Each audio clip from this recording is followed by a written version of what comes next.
Pisha njia. Mama wewe. Mungu wangu.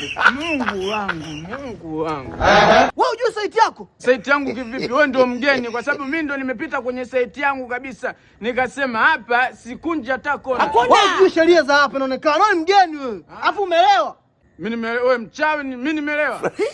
Wewe ndo mchawi. Mimi mchawi, wewe ndo mchawi wewe. Wewe ndo mchawi. Wewe ndo mchawi, wewe mchawi. Mama wewe mchawi. Ushindwe. Wewe ndo mchawi mwenyewe. Ushindwe katika jina la Yesu Kristo. Mchawi anamwombea mchawi. Ushindwe. Mchawi mwenyewe ukome. Vipi mjomba wewe haujaumia? Wewe unataanisha poteza makende alafu unaanza kupisha wewe. Hapa bila Mungu atutoboi.